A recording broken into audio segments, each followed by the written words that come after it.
Hey everybody, welcome back to my channel. This is Abby with Abby Reviews, and this is going to be my review for The Real Hotboyz of Houston season 1 episode 7. Bitch, I'm drowning. So just want to give out a little PSA, cuz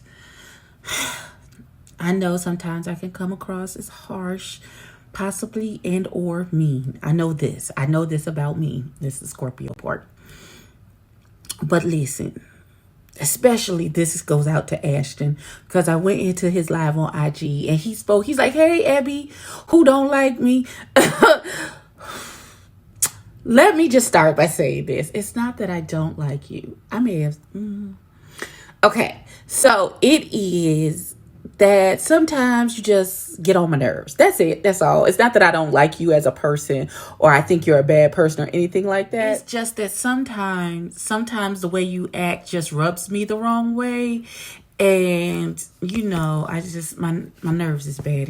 And I don't know how you seem to find the one bad nerve that I got, and you tend to tap dance on it. So I just want you to know, it's not that I don't. TT really love y'all. But sometimes, baby, you know, I'm always going to tell you the truth. Sometimes you get on my nerves. I'm just going to be honest. Sometimes you get on my good black glass nerve. But I still love you and everybody on the cast. There's nobody that's like, oh, I hate them. Rah, rah, rah. I don't even know y'all for real. I'm just saying what comes across on the show sometimes just tap dance on my nerves. That's it. That's all. Okay? So when I finally get out to Houston, of course, we can go out and have a lovely meal, a drink, hang out with the babies. I'm down for all of that. It's not that I don't like you. With that being said, and the air being cleared, let's get into this drowning episode. I don't know who's going to drown, where the drowning coming from. Stay out the pool, put your floaties on, whatever. Let's see what happens. I hope y'all know I'm sacrificing my lunch break when I really need to be laying down, sleep somewhere. But let's get into it, because I know I'm already late. Am I drunk, or did we already see this part? That he invited the people? Like, I thought we had gotten to the part where Ken had sat down and started talking to people about getting things in the air clear. Why is we rewound back to he's still pulling fried chicken out the oven? I'm so confused. Somebody help me. With everybody sitting there. Pause. So DeAndre says, I don't know why they always trying to be on this kumbaya shit. They all fake as fuck and just gonna be arguing with each other the next day. Hell, in the next 10 minutes. I said, okay, so then if that's how you feel, why are you here? Did I miss something? Why are you here? If that's how you feel about the whole situation, why is she here, Ike? Why? Pause. Okay.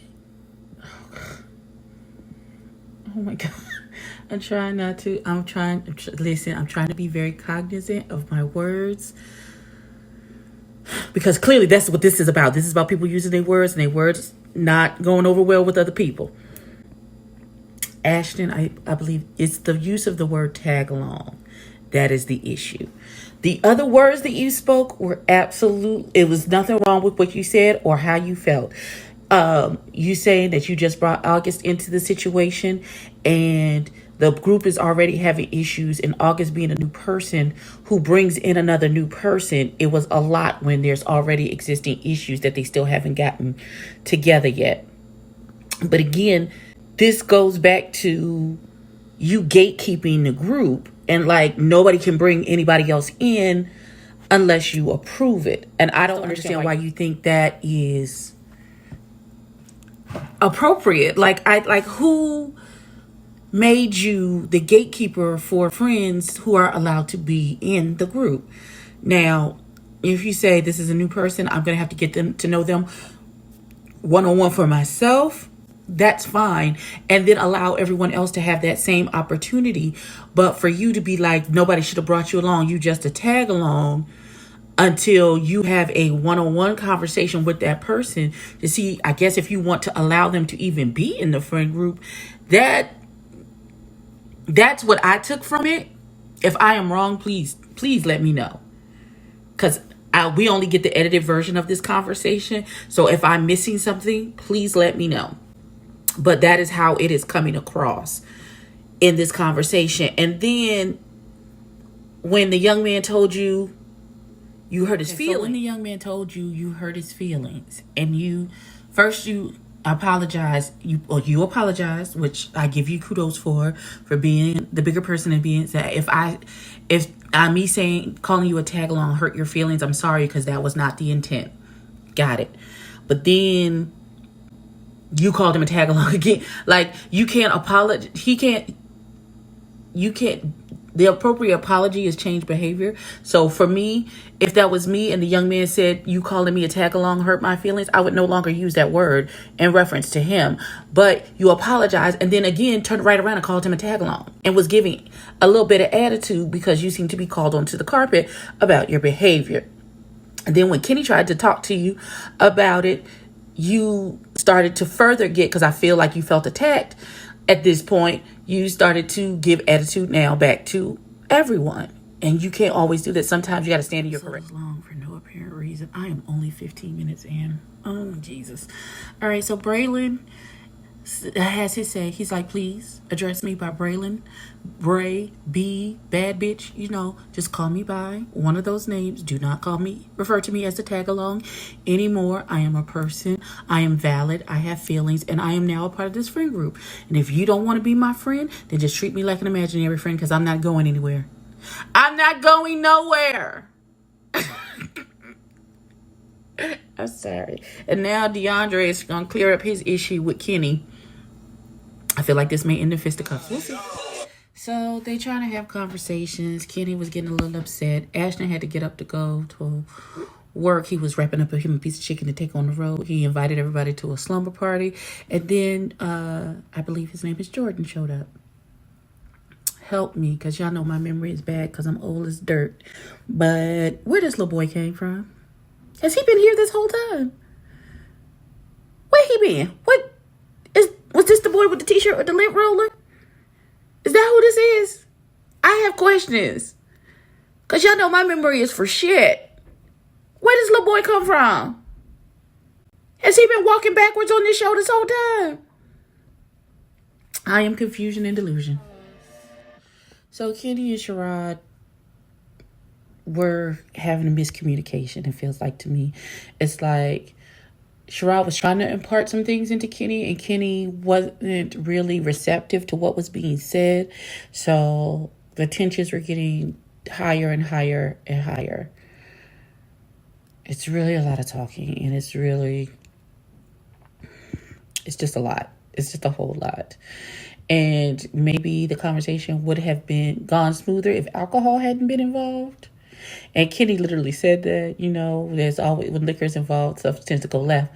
Well, maybe y'all should have like a dry brunch where there's no liquor, so that you can really sit down and talk and you hear what the other person is saying, and not through an alcohol-induced haze. And maybe it would go better that way. So we're about to get into this limit situation. I have so many questions. And now I feel like there was a situation with limits in New Orleans and now Atlanta. And the common denominator is limits. So we still ain't got a clear story of what happened in Atlanta. The conversation is very vague. Like, they're saying he was like, oh, no, stop. Don't touch me there. I don't know. But apparently this is not the first incident. Something happened in New Orleans, and they call in the Atlanta experience Headgate 2.0. So I don't know. And then Sherrod said that Limits came down to his room the next day, talking about he was very uncomfortable of what happened the night before. If you're that uncomfortable, why didn't you go down to Sherrod's room that evening then? That's my question. You could have removed yourself from the situation. I'm just trying to figure out, why didn't you remove yourself from the situation? That's all I want. Hold on. So the next scene was Kenny, Sherrod, Ashton, Braylon. I think Ashton is not Ashton. No. Kenny, Sherrod, August, Braylon, and August's brother are at the beach, and they invited everyone, but Jordan, Ashton, and DeAndre did not show up. DeAndre was at the recording studio recording that song. I believe Ashton was at work. Don't know where Jordan was. They never said what he was doing. So apparently there's a clear divide in the group now. Apparently it's those gentlemen who were at the beach, and then Jordan, Ashton, and DeAndre are in some kind of alliance. At the end, Kenny was like, I don't have to be this nigga's friend. For real. So I don't. This look like it's going left. It's going left fast, y'all. DeAndre listens to the song because I'm not gonna say I don't get. All right, so this conversation between Lemus and Ashton was enlightening. In light of allegations and what has happened since.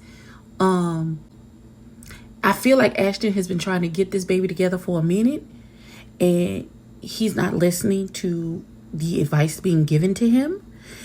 And like he said, but I told you the last time, don't be laying up with all of these.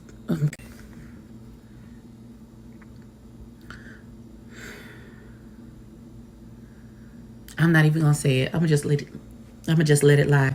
Cause this, nope. Cause now it looks a certain way. It looks after this conversation, everything. It was enlightening, and there's what, a minute and some change left in this episode. So let me see. That was the end of the episode. Oh, okay. My brazier. So I feel like this episode was long for no apparent reason. I feel like nothing was resolved. I feel like everybody got the same fucking problems that they had at the beginning of the episode as they do at the end. The only enlightening thing that actually happened was that conversation between Lemus and Ashton. At least for me, that was the only enlightening conversation, because and finding out that this is the second incident with Lemus.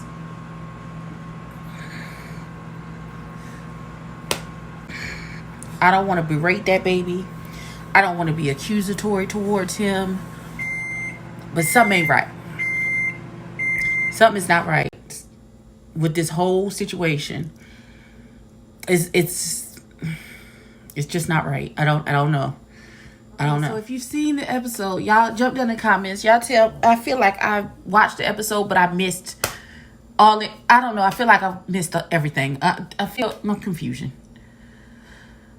Like, comment, and subscribe, everybody. Tell a friend to tell a kin. I will catch you in the next one. Let me go watch the other Justice League reviews of this shit, because maybe I missed some.